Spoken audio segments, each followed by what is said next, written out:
Hello guys, this is Potato Power MTG, and today I would like to show you my personal recipe on how to make a mono white angels deck bracket 3 commander.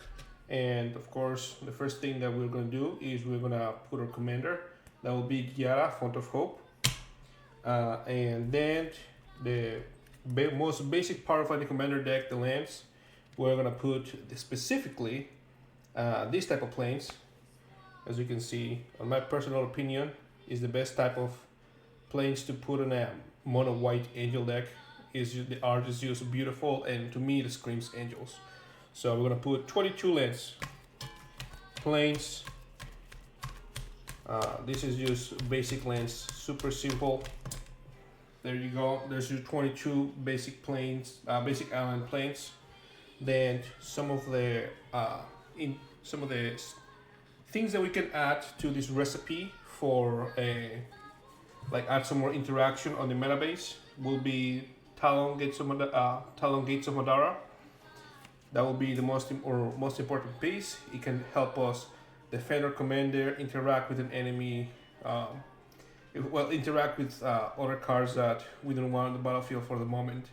It is extremely useful. Another really good piece of interaction will be undo inversion. Kind of get this one to pop. Come on. Oh. There you go. Undo inversion, destroy all non-land permanents, and of course you can play it on the backside for the land side. Great for interaction. Then sharing shelter, another dual side land, another dual side card.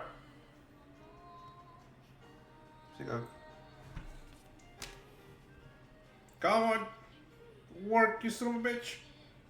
Perfect. Cherry shelter. Use more interaction to protect your stuff. And then next up was gonna be use Witch Enchanter. You guys know what it does. It came out of Modern Horizons 3, really strong set. Another one will be whatever the fuck this is. Let me see if I can get it to pull up. There you go. Osgoliath Fallen Gate. This is just to remove attackers. It goes in there. Now for card draw on our land base, it will just be War Room. You guys know what War Room does. Minas Tirith. We're going to be attacking with hopefully a lot of creatures, and they have evasion, so we'll be able to activate this fairly easy. And Bondred's Enclave, and there's a real right there. This is just lands, and we already have a nice amount of interaction and utility on mixing those lands. Next, Urza's Cave. This is going to be mainly used to look for our Talon Gates of Madara, so that we have interaction again, like mostly at instant speed, hopefully on our lands even. Myriad Landscape. I know this card is a little bit slow, but I really like the ability to look for multiple planes, since one of our lands coming up here does need to do a lot with planes. And that will be Myriad Sky Ruin. And it is a battlefield tapped. At the beginning of your upkeep, if you control 0 more planes, which hopefully we will, you may return entire creature card from your graveyard to the battlefield. Beautiful card, so this will help us a lot. And then, like I said, Myriad Landscape will go in there, and Fable Passage, so we can find more planes. And we can actually I know that seems a little bit weird to be looking for a basic plane tutor on this deck. However, there will be other angels that will allow us to play lands from the graveyard, or also bring back permanents with converted mana cost 4 or less from our graveyard to the field, and that will basically help us ramp more. So yes, Failed Passage is very useful in this deck. Then, as established, Myriad Sky Ruin, it will allow us recursion later in the game. Nithos, it will allow us to get a lot of mana. Karu, it will allow us to have more mana on a single land. Shepherd Sanctuary for life gain when we play our angels, and ideally Grange. This is just a nice little bonus of being also a land that's a plains, but it gives us a little bit extra utility from the +1/+1 counters on the or other stuff. Next up, I will go into adding some of the actual pieces of our deck that will allow us to work as a commander deck. Next up, we have our the ramp on this deck on many different forms. We have ramp that will help us in a straight up use looking for lands. Ramp that will help us use add mana by tapping the permanent, or by, in this case, creating treasures. And then land that will cards that will help us ramp by reducing the cost of what each permanent cost.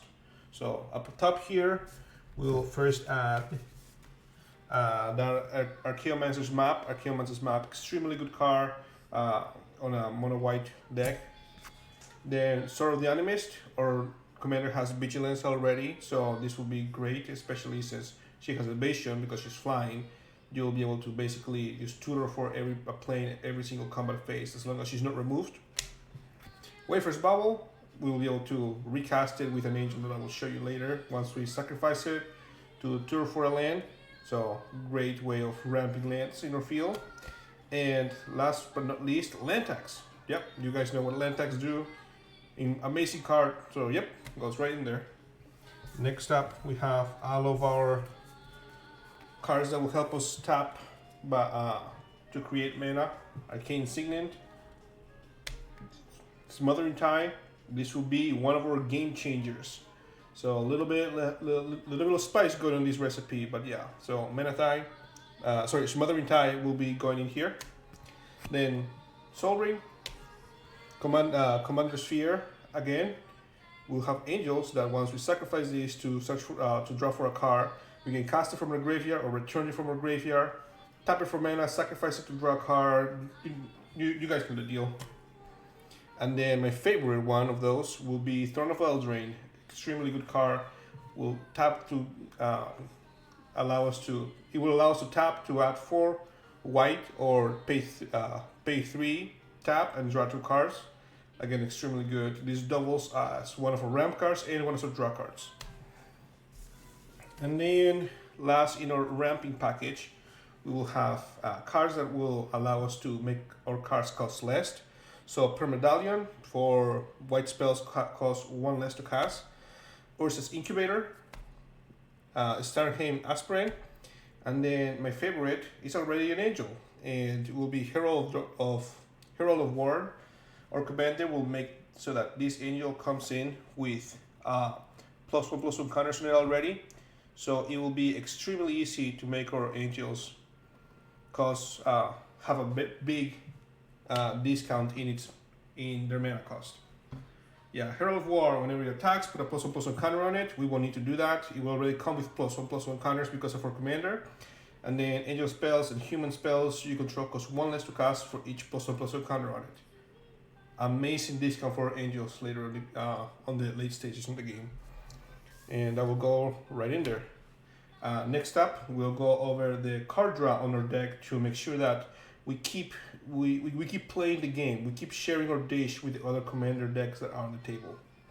So up here we have our card draw on the deck, or like at least most of it. As you saw, there's some card draw on the or other components on this recipe for commander for Angels deck. And I would like to put our 2 other game changers to make sure that we stay on a bracket 3 deck. This will be the only other 2 game changers that we'll be adding. Will be the One Ring, the one and only, an amazing card draw, and the loss of life is not going to be any problem for us. We're going to be gaining some of that life back with some of the other angels. Then Trouble in Pairs. Trouble in Pairs, amazing card. There's a reason why it's a game changer. Now we have our other card draw engines.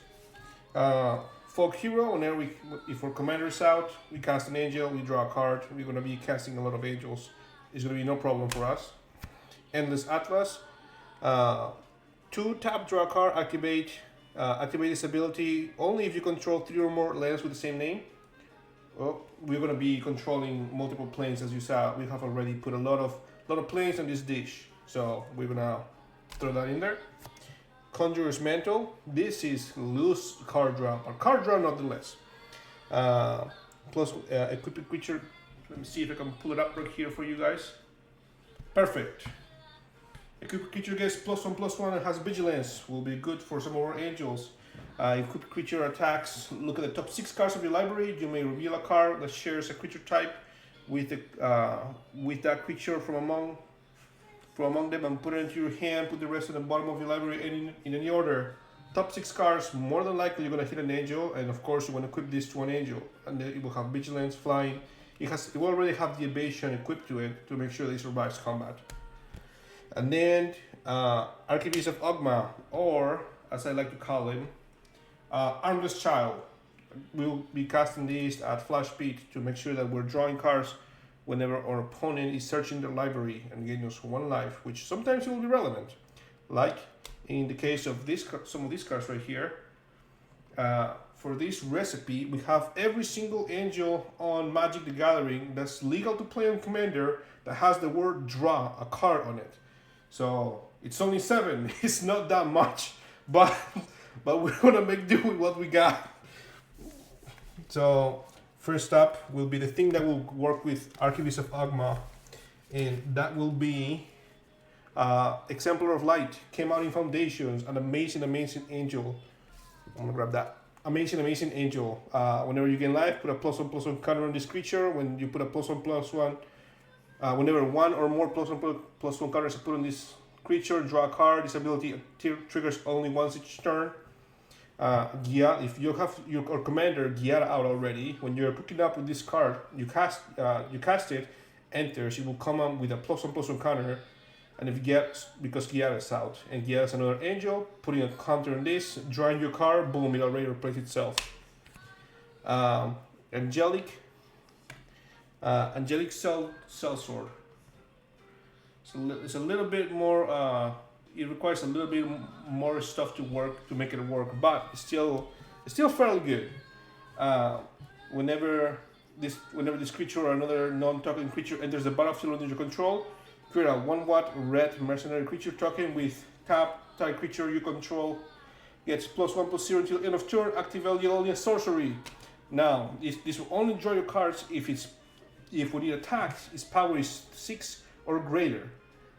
The trick here is that Giada will make sure that this creature comes with at least 6 power most of the time. If Giada is out and you play Angelic Sellsword, it will come with 1 +1/+1 counter, making it 5. And he himself will make a 1/1 red mercenary creature that will tap to get a +1/+0, and the next turn you can use that to make its power 6, drawing your card. This will effectively make it so that every time you attack, you will be able to draw a card, as long as you have Giada and at least another angel on the field when you cast this card. So it will go there. Firebeam Commando. This will incentivize your opponents to be swinging at each other and not at you, and it will also give you some very much needed card around this deck. You want all your angels to be doing something else than just being angels. Angels are great, but they need a little extra spice just to make it a little bit more sustainable to play as many angels as you can on this deck. Next up, we have a really, in my opinion, not really good card. Is Invasion of Dominaria.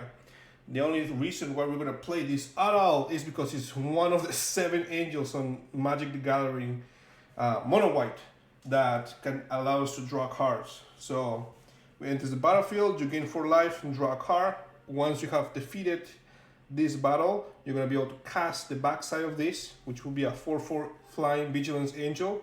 Not very strong, but you will be able to cast this and immediately gain the 4 life, draw a card, and you have plenty of evasive creatures. You're gonna be able to take this down and play another angel. And later on, if this is flipped, you cast the angel, is destroyed. I will show you guys other things that we can use to recur this from the graveyard to be still drawing more cards and gaining a little bit more life, specifically with this. Next up, we have Battle Angels of Tri. 3, whatever the hell. Come on, pop up.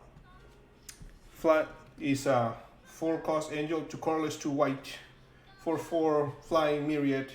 A lot of text, but basically this will allow us to draw cards. I'll read it for the heck of it. Whenever battle angels of Tri deals combat damage to a player, draw a card. If that player has more cards in hand than each other player, then you create a treasure token. If that player whatever. This says draw a card. That's what we care about. It could ramp, yes. It could gain us life, yes. We don't really care about that. We just want to keep drawing them cards to keep playing them angels. Sanctuary Warden. This one right here will give us that. Again, when it enters, it will enter with 2 shield counters on it. When we can remove a counter from it to draw a card when it enters or attacks. The trick here is that it says you can remove a counter. It does not say to any specific type of counter. So Giada will give this plenty of counters to be removed from itself, but you can also remove any counter from any creature. So again, it will be great to just remove random plus one counters that we'll have throughout the field. And it will also create an extra body. Not really super like necessary, but nice nonetheless. And then last and kind of least, to be honest, it'll be Inspiring Overseer. It's just an angel, 2 white flying, 2/1 real or weakest angel, and it says when this creature enters, you gain 1 life and draw a card. We are a little bit desperate for card draw on this deck, just because we want to keep playing the game, keep sharing our dish with the rest of the table. So every angel that has the word draw on it or mono white is going to go on this deck. And next up is going to be some other pieces of this deck. Next up here we have the pieces of our deck that will allow us to play the pieces of our deck that we have that ended up going to the graveyard or destroy. It will allow us to reuse some ingredients. We do not want to use something only just once. We gotta just keep using it over and over again if possible. So just keep tasting this dish, keep sharing it with the table. So first up, we're gonna have here Defy Death.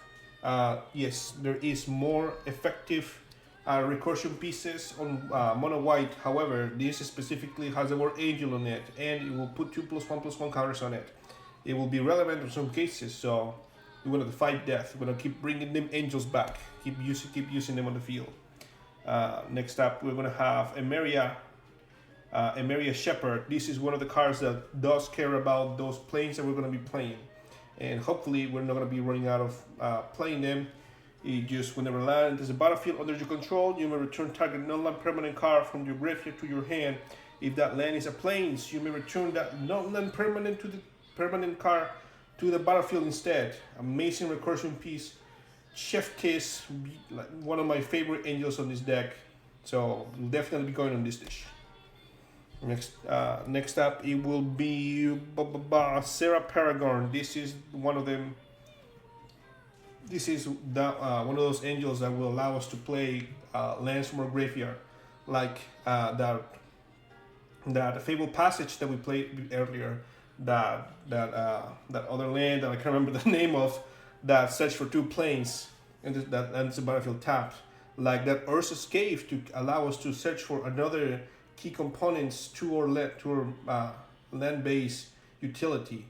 Sarah Paragon, super nice angel, goes in this recipe. Next up, another one that will allow us to hopefully bring more important pieces from our graveyard, but it also allows us to replay those lands that we can sacrifice to search for other lands. When it enters the battlefield, return target permanent card with mana value 4 or less from your graveyard to the battlefield. And we can anchor this to bring up a ton of crap to the field, and then hopefully with that sometimes close games or put us in a position that's so far ahead that we will be closing the game within the next turn or two. Next up, we have Karmic Guide. And this I have that anime version of this card. I just fucking love that. And when it enters the battlefield, return target creature card from your graveyard to the battlefield. Super nice, and pairs extremely good with the next card coming up, which will be Breathkeeper Seraph. Flying Soulbound. If you don't know what Soulbound does, I can't explain it to you in this video. You will have to go look at something else. Soulbound is sometimes can be a complicated ability, but the gist of it is when it enters, you soulbound it to something, and then both of the things have the ability. And the ability is, as long as Breathkeeper Serath is paired with another creature, each pair, well, oh my goodness, as long as Breathkeeper Serath is paired with another creature, each of those has, when this creature dies, you may return the battlefield. You may return it to the battlefield under its owner's control at the beginning of the next upkeep. So, all these characters that it dies. If both of them die together, then they will both come together at the beginning of the next upkeep. If one of them dies, whichever one dies first is the one that will be coming back, and then it will lose Soulbound, and then if it's killed after that, then it will not be coming back. It is more resilience. It adds more resiliency to the deck, and it's just a nice way to recur it, especially with that Karmic Guy, which has Echo, and it will be making it kill itself at the beginning of your next upkeep when you play it. And then, lastly but not least, we have Bruna, the Fading Light. Another one of those angels that recur, but on a different way. This one will allow you to return target angel or human creature card from your graveyard to the battlefield on the cast of this spell. So even if it is counter, even if like something has something along the lines of Dress Down that takes all creatures' ability away, this will not give a fuck about that. On the cast, you already got that trigger. So really, really nicely paired with our dish right here that we're making. Next up, we have here our recursion section of this dish. Next, we'll have our interaction section of this dish. Next up right here, we have our interaction section of the deck. And as you can see, it's separated into just regular interaction and then our angel-based interaction. For a regular interaction, we have Source to Plowshare and Staples, to me at least, on white decks. We got Path to Exile, another nice removal, instant speed, exile type, that kind of good stuff. And then this one, a little bit more of a versatile kind of interaction. Helios Intervention, whatever the fuck. Destroy up to X target artifacts and or enchantments. Target player gains twice X life. 99% of the time we'll be using this ingredient right here to destroy X target artifacts and enchantments that are preventing us from delivering this dish of a commander deck. However, allowing somebody to live through a lethal attack and gaining their trust sometimes can be really useful on a commander game. So always remember the politicking that can come with Helios Intervention. Generous Gift, another staple. And now we have the Angel section of interaction. Angel of Ruins enters the battlefield, except to 2 target artifacts and or enchantments. You can get the One Ring out of the game with this thing. Nice. And plain cycling. Just in case you have it on your hand and you're stuck, you can't cast it. You can just plain cycle it, get that land, keep playing the game, that kind of stuff. Then we have Limbala, Keeper of Silence. Again, it allows us to interact with our opponents in a different way this time by preventing the activated abilities of creatures or opponents' control from activating, basically. And then one of my favorite ways to interact with the table with this dish, make sure that their ingredients are nowhere to come back, will be Angel of the Dire Hour. Flash Flying. When it enters the battlefield, if you cast it from your hand, which we'll be doing, exile all attacking creatures. Amazing. You can just blow out somebody with this. Oh, I'm grabbing the wrong card. You can just blow out somebody completely with this card and basically guarantee that you're winning the game on your next turn if you can swing back at them with lethal attackers. And even if you don't, most of the time you'll be safe, since you have exiled other creatures. Next one we have here, Sunblast Angel. When he enters the battlefield, destroy all tapped creatures. Really, really nice card, especially if an opponent A attacked opponent B and it comes back to your turn, and opponent A is a real problem for the table. You can use cast this, enters the battlefield, blow up the other tapped creatures that attack on the last turn. Really nice. And then the last that can be used to alpha strike an opponent out of the game with another opponent's stuff. When this creature enters the battlefield during the declared attackers, it has flash, we will be able to do that. For each attacking creature, you may reselect which player or planeswalker that creature is attacking. This is an extremely funny ingredient, since if somebody is attacking us, or if somebody is just spraying love and just attacking with each player with like a third of their board, you can just kill somebody by directing all of their attacking creatures to a single player, and sometimes you can even make it so that whoever is attacking, you get blown out of the game by attacking into somebody who will more than likely destroy their board by assigning proper blockers. So really great card. So we have gone over a lot of parts of the deck. We still have a little bit more.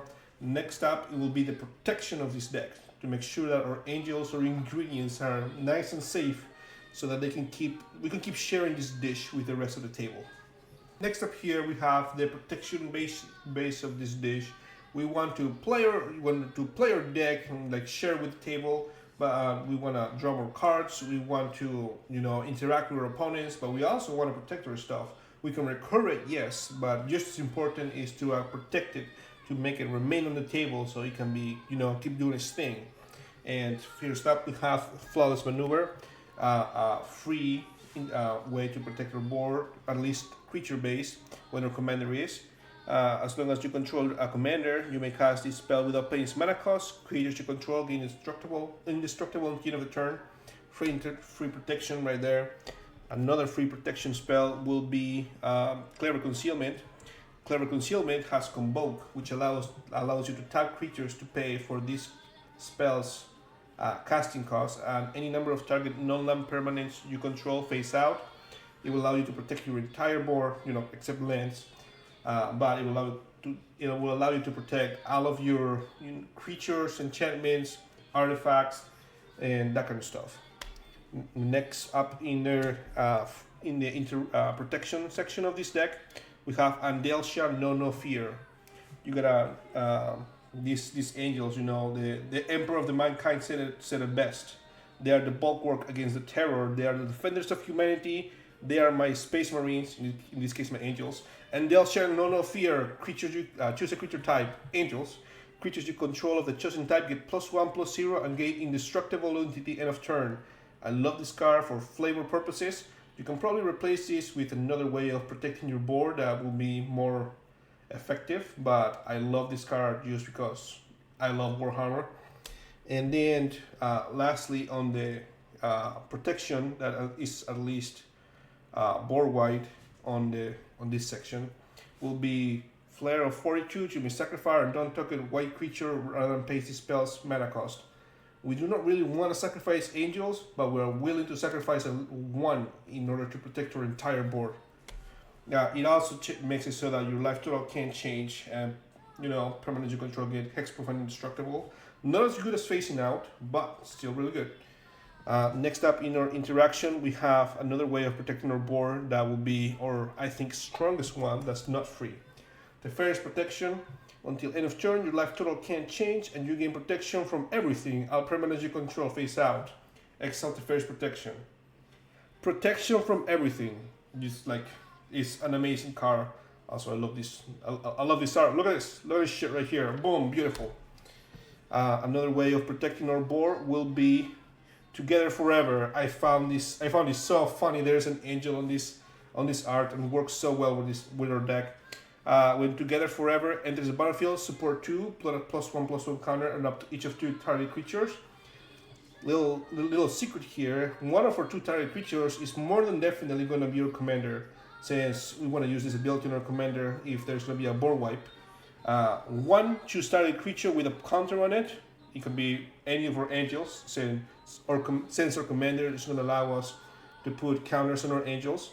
Target creature with a +1/+1 counter on it. Choose a target creature with a +1/+1 counter on it.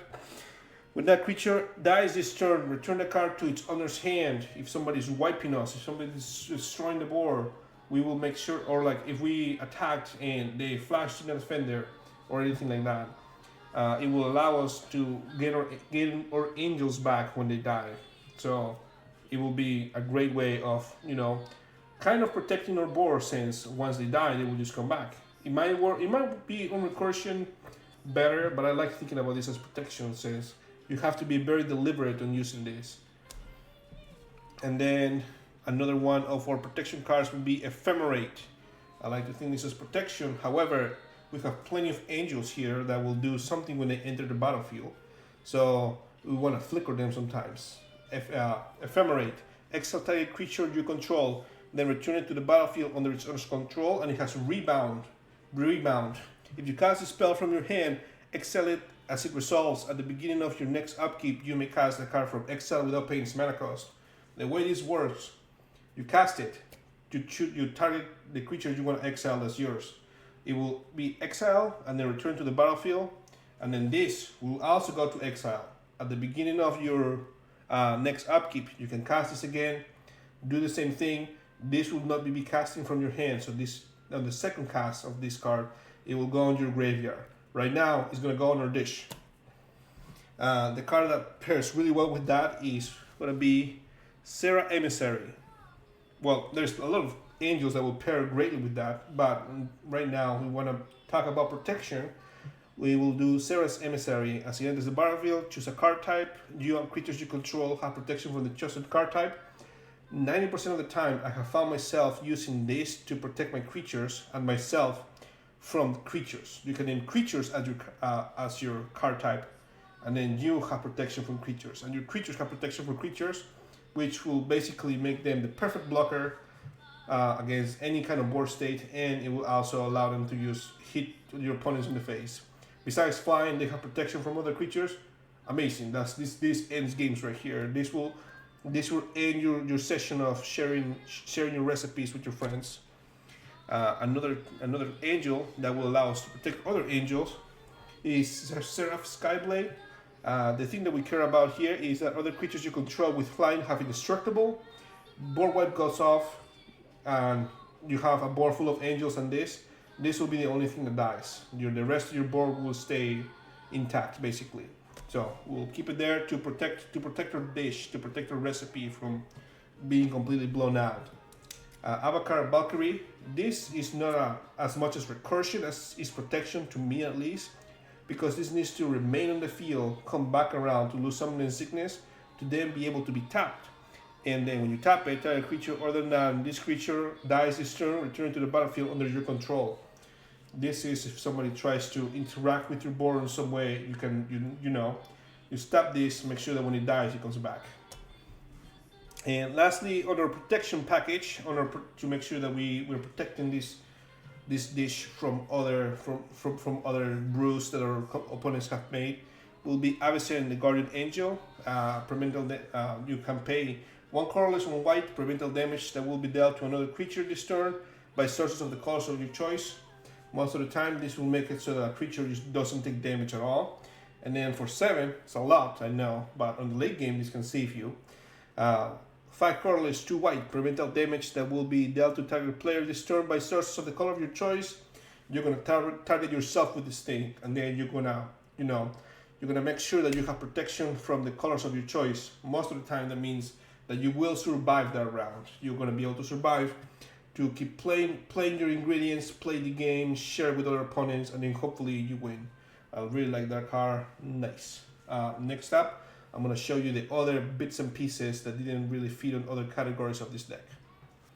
Here are some of the other bits and pieces of this deck that doesn't really fall necessarily on other of the categories that I have gone over. For example, Lyra, Dawnbringer, Flying, First Strike, Vigilance, other angels you control get +1/+1 and have lifelink.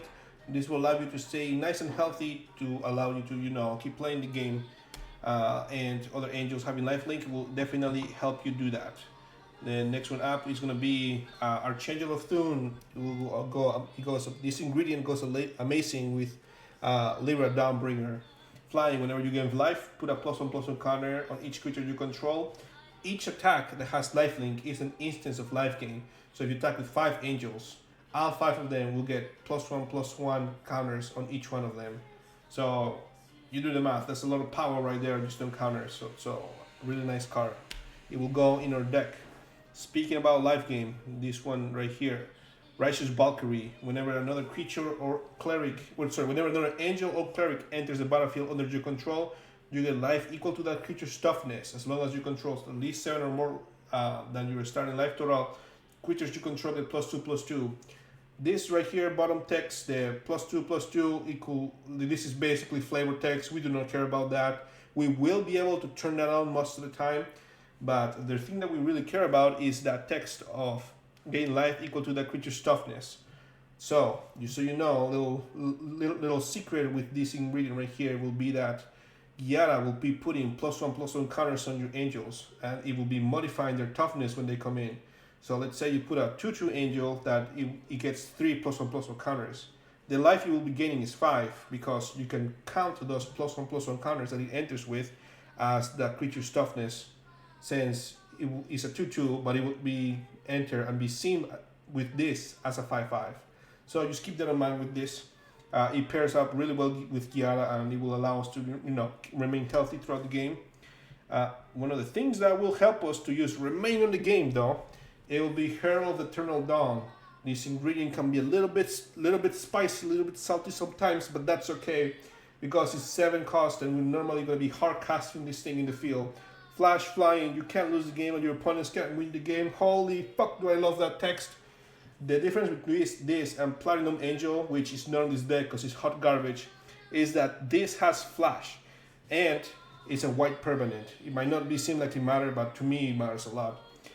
Just the flash, honestly, is the thing that puts this leagues and leagues above Platinum Angel that will not be on this deck, because the second anybody sees Platinum Angel, they will immediately go to remove it. There could be other threats on the board, they don't care. Kill Platinum Angel, he says I can't win the game, fuck that thing. This will make it so that you will be able to save yourself from somebody comboing or swinging at you for lethal. They can save you multiple times, and if you play it right, you can make it so you can play it when somebody doesn't have anything to answer with. But yeah, really nice card, will allow us to remain on the game and keep fighting that good fight, keep sharing this recipe with other opponents. That is a you can't lose the game card. This is a I will punch you in the face as hard as I can. A Chroma Angel of Wrath. The only reason why this is here is so that we can start swinging and hitting with these angels to other opponents. Flying, first strike, vigilance, trample, haste, protection from black and from red. The only thing that this thing misses is something that says that you can draw cards when you punch somebody. This will be one of the things that will help us close out games by just having so much text and so many abilities, and it can come in and immediately start hitting face for a lot of damage. So this will be one of our game closers. Speaking about game closers, next time here we have Angel of Destiny. Unfortunately, this card is also a magnet for removal. When anybody sees this thing, they will immediately go try to destroy it. So save it until whenever you actually need to use it. When this creature says, whenever a creature you control deals combat damage to a player, you and that player each gain that much life. What it means to that player is that they will lose the life and they will immediately gain it back. Just remember that commander damage will still be being kept track. This doesn't prevent any damage. It just allows them to gain the damage that we're dealing to them, and it will also allow us to gain that life. And at the beginning of your end step, if you have at least 15 or more than your starting life total, each player Angel of Destiny attack this turn loses the game. Really, that last part, each player Angel of Destiny attack this turn loses the game, is the thing that will get this card killed. You will get it exiled, you will get it destroyed. People will go through any source of jump, they will jump to any hoops they need to get this thing out of the battlefield the moment they see it. The important part is that we want to have some protection, or we know that we can win the game when this thing untaps and goes in for the swing. Some important things here. It just says each player Angel of Destiny attacked. It doesn't have to deal the damage, even if it was blocked. As long as you have over 50 life, since your starting life total is 40, and this thing survives combat and is the end of your turn, that player is losing the game, even if they blocked, even if they fogged, does not matter. Even if they prevented the damage, even if they have hexproof, this thing does not give a fuck what your opponent has on it, on them. This will make it so that our opponent loses the game if you have 55 life total, it survives through combat, and it's still on the battlefield at the end of your turn. So you gotta really read the text. Can be a spicy ingredient, but an ingredient that we want nonetheless. Then we have right here Giara, the broken blade. The only reason this is here is because we have her sister, Brisela, the fading light, which they will morph together into a really big angel. And I find it pretty funny that once these two creatures meld together, your opponents can't cast spells with mana value 3 or less. So that is honestly the only reason this card is here. It's a 4-cost angel, 4/3, flying, first strike, lifelink. There is better, but the fact that there is a chance of us playing both of those angels, getting that big card on the field, is super funny, and it's worth running this just because of that. And then last but not least in this deck, we have Sigardus Vanguard. This is a card that has won me games multiple times, or just allow me to just kill somebody outright on some instances.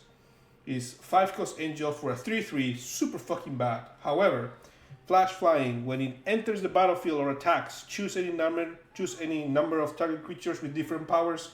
Those creatures gain double strike until the end of turn. This is an amazing card to finish games.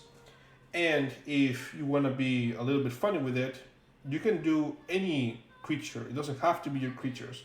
If opponent A is swinging to opponent B, you can give opponent A's creatures double strike and kill opponent B, or you can give opponent B defenders double strike, killing opponent A's creatures. There is a lot of ways you can politic with this. An amazing card. I love this ingredient for our dish, and that will be all of the 99 plus or commander ingredients that this recipe needs to be as good as a commander deck as we need it to be. Next up, use some garnishments for this here dish. Now, what I mean by garnishments, I mean the extra stuff that we can give this deck to make it, feel like an actual nice deck. Will be a deck box. We're gonna put this deck somewhere. We're gonna store it somewhere. Then our tokens. We have generous gift, so we need that elephant token. We got battle angel try. We want 3 copies to symbolize our angel copying itself. We have Smothering Tithe. We want all of the treasures we can put on this deck so that we can show our opponents what we're sacrificing. We have Angelic Sellsword that plus citizens. We want as many citizens as we can because he will be attacking and getting more of those. And then we have that one angel that produces mercenaries. We want to throw some mercenaries in there just so that we can represent our tokens properly here. And we have an angel that brings permanents back from the graveyard into the field, but if they get sacrificed again, they're exiled. We want some type of marker to mark those. So I like to use like pendants that you can throw on top of them, representing that the next time they die, they're actually exiled and you gain the 2 life for it.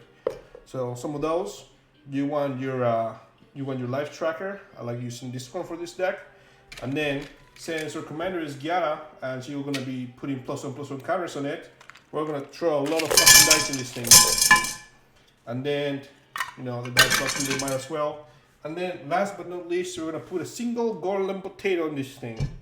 And then we're gonna let this sit for a little bit, and yeah, our angel deck is ready. It's nicely done. Thank you very much for watching, and I hope you found this somewhat fun, somewhat entertaining, and somewhat useful for anybody that's looking to cook, brew, make an angel deck for Commander. Thank you very much, and have a good day.